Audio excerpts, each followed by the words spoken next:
I saw her standing in the middle of the lake, chest deep in water, holding my baby above her head. She was smiling, but it wasn't her smile, it was something else's. We hired Amina 2 months ago. She was a quiet, young girl from the village, recommended by my aunt. We needed help around the house since I just had a baby and my husband worked late most nights.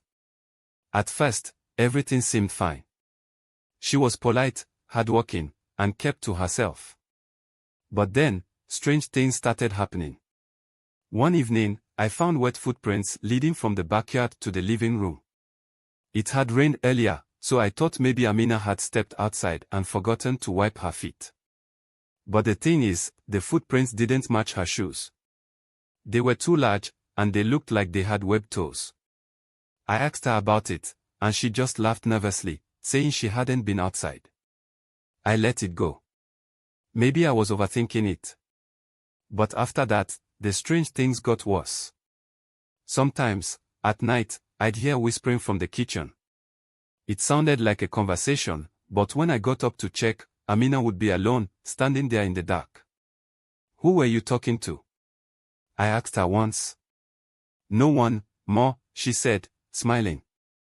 But her smile didn't reach her eyes. Then there was the fish smell. It came out of nowhere, strong and salty, like something had died by the ocean.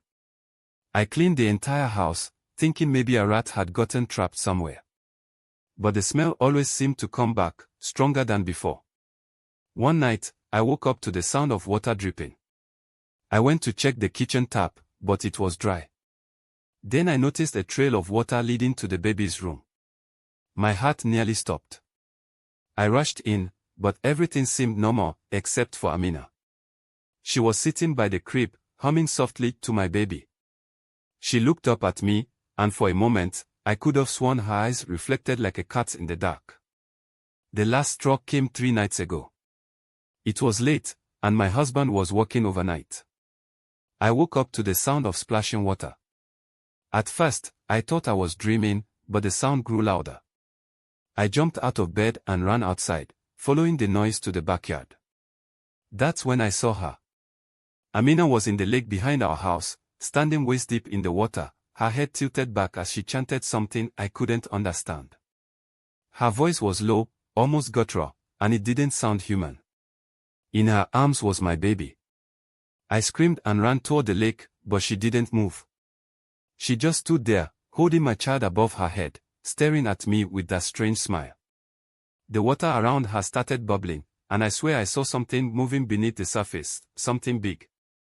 "Give me my baby," I screamed, tears streaming down my face.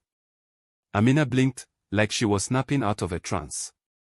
She looked down at my baby, then at me, and her smile faded. Slowly, she waded back to shore and handed me my child without a word. Her hands were ice cold. The next morning, Amina was gone. She left without taking any of her things. I went to the village to find my aunt and tell her what happened. When I described everything, my aunt's face went pale. She told me Amina's family had a history. They said her grandmother was taken by the spirits of the water, marine spirits. She should have never walked near water, my aunt whispered. I don't know what really happened that night or what Amina was trying to do. But I know one thing for sure, I'll never live near a lake again.